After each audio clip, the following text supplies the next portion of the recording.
ఇక విశాఖలో దారుణం చోటు చేసుకుంది. అర్ధరాత్రి తహసీల్దార్పై దాడి చేసి దారుణంగా హత్య చేశారు. కొమాదిలోని చరణ్ క్యాస్టల్ అపార్ట్మెంట్లో తహసీల్దార్ రమణయ్యపై కొందరు దుండగులు దాడి చేశారు. ఐరన్ రాడ్తో తహసీల్దార్పై దాడి చేయడంతో తీవ్ర గాయాలయ్యాయి. ఆయన్ను వెంటనే ఆసుపత్రికి తరలించారు.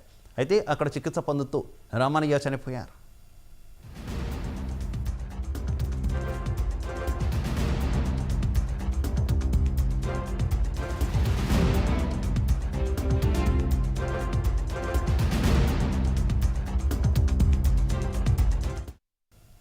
ఇక ఘటనా స్థలాన్ని నగర సిపి పరిశీలించారు. భూముల విషయంలో వివాదంతోనే ఈ హత్య జరిగినట్టు అనుమానిస్తున్నారు. తహసీల్దార్పై రాడ్తో దాడి చేసిన సమయంలో దగ్గరలో ఉన్న సీసీ కెమెరాలో రికార్డ్ అయింది. పోలీసులు కేసు నమోదు చేసి దర్యాప్తు చేస్తున్నారు. నిందితుల కోసం గాలింపు ముమ్మరం చేశారు.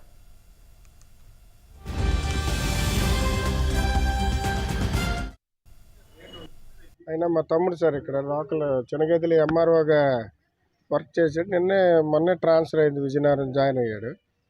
ఎవరో గుర్తు తెలియని వ్యక్తులు వచ్చి నువ్వు కిందకి రా, నీతో మాట్లాడాలంటే 9:30, 10 ఆ ప్రాంతంలో ఆయన కిందకి దిగడం జరిగింది. కిందకి దిగిన తర్వాత ఎవరో వచ్చి మాట్లాడి వెళ్ళిపోయిన తర్వాత ఇంకొక ఆయన మాస్క్లో వచ్చి రాడ్డుతో ఎదురు కొట్టబోయి అడ్డుకుంటే ఇలా వెనక్కి తిరిగేసరికి తల మీద కొట్టి ఏదో డిస్కస్ చేసిన తర్వాత ఆయనకి కింద పడిపోయిన తర్వాత 5 సార్లు రాడ్డుతో బలంగా కొట్టడం జరిగింది సార్. కొట్టడం జరిగితే అక్కడికక్కడ ఆయన ఇది బాడీ చనిపోవడం జరిగింది.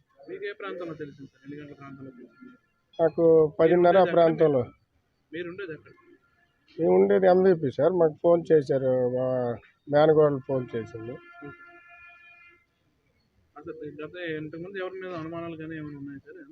ఇంతకుముందు ఒక 15 రోజుల క్రితం కలిసినప్పుడు పని ఒత్తిడి ఎక్కువ ఉందని, పని చేయలేకపోతాను, ఇబ్బందిగా ఉందని చెప్పడం జరిగింది. కానీ ఇంకా ఇవన్నీ ఏం చెప్పలేదు. ఎలాగ ట్రాన్స్ఫర్ అయిపోతాను, వెళ్ళిపోతున్నాను అన్నాడు తప్ప ఇంకేమీ చెప్పలేదు. ఎవరి మీద అనుమానాలని కానీ ఏదైనా కానీ ఏ రోజు మా దగ్గర ప్రస్తావించలేదు. కాకపోతే పని ఒత్తిడి తీవ్రంగా ఉంది. మనం చూడలేదు. ఆ కర్మే మనకు తెలదండి. నాకు ఆ సార్ దేవుడు అండి. నేను ఎంతో బాధతో ఉన్నాను. 4 సంవత్సరాలు నేను వచ్చానండి. అంత మునిపై ఆయన ఎప్పుడు ఉన్నారో మనకు తెలదండి. అదే ఎస్ఎస్ అరాడి పనులు ఎట్లేవండి. ఆయన శ్రీరామచంద్రుడు అండి. అరాడి పనులు ఎట్లేవండి. 2 పిల్లలండి, ఓ పాప బాబు అండి. బాబు ఇప్పుడు బాబు అండి ఇక్కడ చేశారండి పెన్షన్. భోజనాలు ఇక్కడ పెట్టుకొని పుట్టినరోజు చేసి కాలేజీలో. ఎన్ని గంటలకు జరిగింది రాత్రి? 10 నిమిషాలకి. నేను మీద ఉన్నాను, పైన ఉన్నాను. సార్తో మాటలు అలాగైతే ఇంకేం అలా జరుగుతుందండి.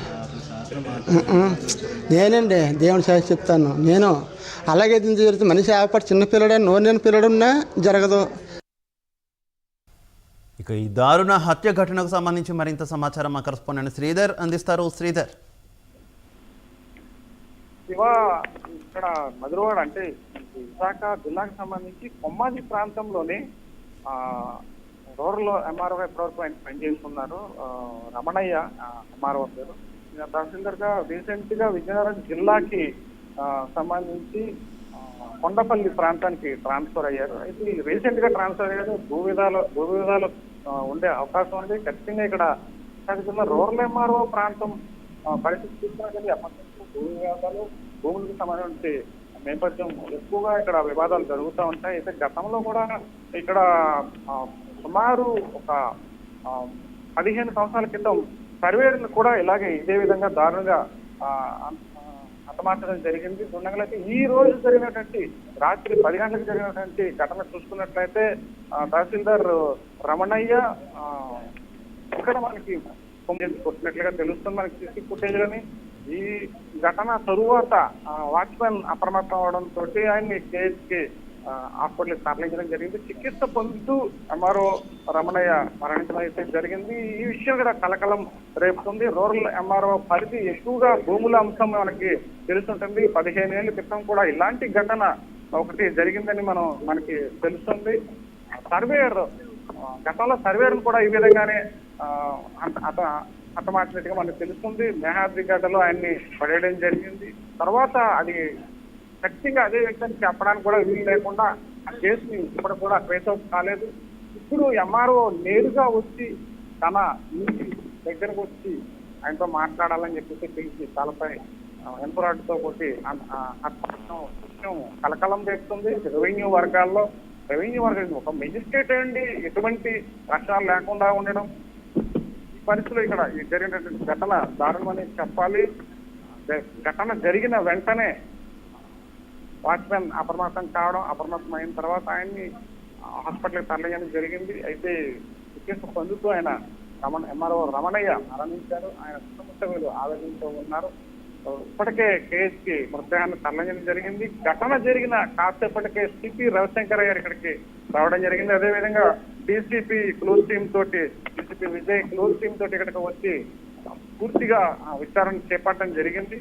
ఈ క్రమంలో ఇక్కడ క్లోజ్ టీమ్ తో పాటు డాక్టర్ కూడా వచ్చి ఇక్కడ పూర్తి స్థాయిలో ఇక్కడ విచారణ అయితే చేపట్టడం జరిగింది. ఇక్కడ సమీపంలో ఒక థియేటర్ అయితే ఉంది, ఎస్సీబీఎల్ అనే థియేటర్ ఉంది. థియేటర్ వదిలే సమయంలోనే కరెక్ట్గా అదే సమయంలో ఈ ఘటన జరగడం అయినప్పటికీ కూడా అత్యంత దారుణమైన ఘటన. ధైర్యంగా వచ్చి దుండగుడు అతనిపై ఎంఆర్ఓపై దాడి చేయడం, దాడి తరువాత ఒక్కసారిగా ఆయన కుప్పకూలిపోవడం, వాచ్మెన్ అప్రమత్తమై గట్టిగా కేకలు వేయడంతో అపార్ట్మెంట్ వాసులంతా కూడా కిందకి దిగే ప్రయత్నం అయితే చేశారు. ఈ ఘటన జరిగిన తర్వాత పూర్తి స్థాయిలో విచారణ చేపట్టిన అధికారులు అయితే ఇక్కడికి చేరడం జరిగింది. ప్రేమ్ అవ్వలేదండి. Okay, thank you.